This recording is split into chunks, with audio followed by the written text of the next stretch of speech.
adik-adik maupun mahasiswa mungkin pernah merasakan atau bahkan ya pernah merasakan lah yang namanya kita harus mengerjakan tugas kelompok. Namun mungkin dari sebagian besar mahasiswa itu merasakan bahwa ada ini teman-temannya yang tidak berkontribusi besar terhadap tugas kelompok yang menjadi salah satu kewajiban dari mahasiswa. Bagaimana caranya biar nanti mereka berkontribusi besar? Ayo kita bahas. Assalamualaikum warahmatullahi wabarakatuh. Assalamualaikum warahmatullahi wabarakatuh.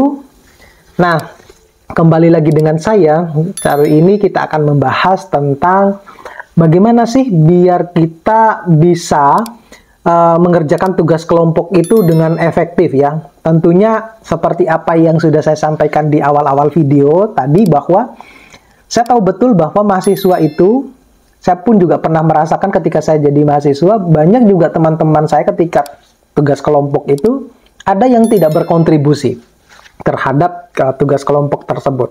Nah, mahasiswa mungkin juga mengalami hal semacam itu. Nah, kali ini saya akan men-share ya terkait dengan yang berhubungan bagaimana kita bisa bekerja sama ya secara efektif di dalam mengerjakan tugas kelompok tersebut. Yang pertama itu adalah saudara harus dulu menentukan agenda yang jelas. Ya, jadi kumpul dulu menentukan agenda yang jelas. Jadi agenda yang jelas itu seperti apa? Ya, tentunya harus menyepakati ya secara bersama apa yang akan dilakukan dulu.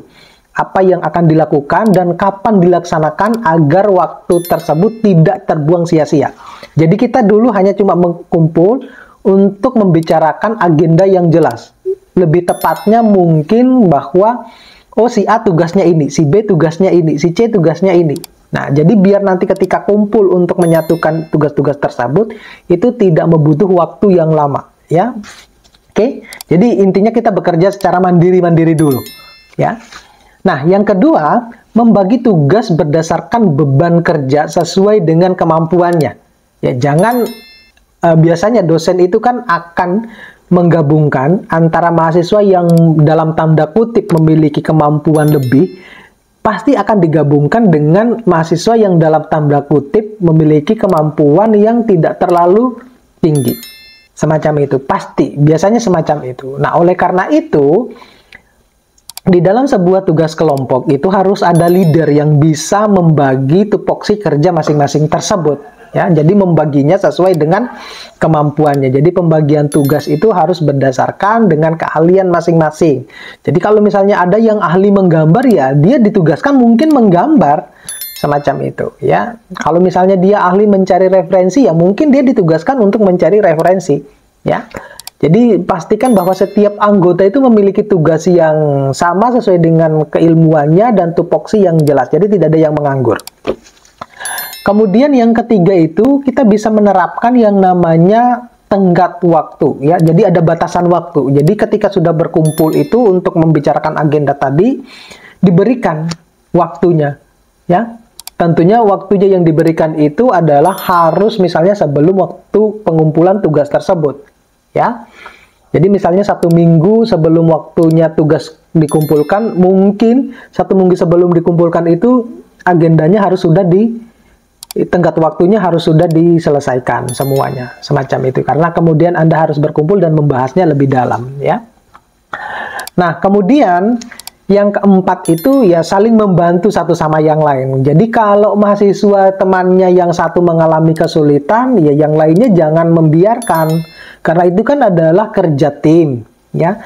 Oleh karena itu teman-temannya yang lain juga harus bisa membantu. Ya jangan karena beralasan bahwa lah itu kan kerjaanmu, tupoksimu, itu kan adalah bagianmu, bukan semacam itu, bukan, ya. Kemudian yang kelima itu adalah saling menghargai waktu masing-masing anggota. Kenapa demikian? Karena mungkin di dalam pembagian kelompok itu ada yang dia sibuk di organisasi, ada yang dia sibuk mungkin dia sebagai asisten dosen, ada yang dia sibuk sebagai apalah gitu. Nah, itu kita harus saling menghargai. Oleh karena itu, pentingnya kita mengatur agenda dan waktu yang pertama tadi itu untuk menyatukan waktu ini kira-kira yang tepat seperti apa. Jadi jangan kumpul pertama itu langsung, akhirnya kita ngerjakan. Jangan, bukan. Tetapi harus dulu diatur tupoksi pekerjaannya masing-masing. Kemudian yang keenam itu dan terakhir adalah kita harus saling berapresiasi ya. Mengapresiasi setiap pekerjaan yang ada. Jangan selalu menjudge ya, menjudge pekerjaan temannya bahwa ini tidak sesuai. Ini masih banyak yang harus dicari. Ini jelek banget pekerjaannya. Jangan menjudge semacam itu ya. Kita kembalikan lagi kepada tugas itu di-share berdasarkan kemampuannya. Jadi mungkin itu adalah sudah kemampuannya. Kemudian pentingnya yang namanya saling membantu itulah disitulah ya. Nah, kalau misalnya dia sudah menyelesaikan, maka tugasnya adalah mengapresiasi kerja temannya ya. Nah, apresiasinya dalam bentuk apa? Nah, biasanya kalau saya zaman dulu waktu S1, kita biasanya keluar makan bareng, tapi setelah tugas itu misalnya sudah selesai dipresentasikan atau sudah selesai dikumpulkan, artinya sudah tidak ada tanggung jawab dari tugas tersebut. Nah, biasanya kita kumpul-kumpul bareng, makan-makan bareng. Biasanya begitu. Itu salah satu bentuk untuk mengapresiasikan hasil kerja kita, ya. Hasil kerja bersama. Nah, itu penting ya dari tugas kelompok tersebut. Jadi pemberian tugas yang dikerjakan secara berkelompok itu sering akan dihadapi oleh mahasiswa. Nah, sayang sekali mahasiswa itu tidak paham bagaimana caranya biar tugas kelompok itu bisa efektif. Ya, jadi tidak memakan waktu yang lama ya.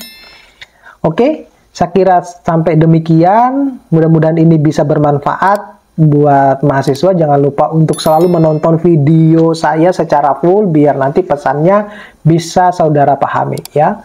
Jangan lupa untuk selalu mendukung channel saya dengan cara mengklik tombol subscribe, like, share, dan komen, dan juga menyalakan tombol loncengnya. Sampai ketemu pada video-video berikutnya. Terima kasih. Assalamualaikum warahmatullahi wabarakatuh.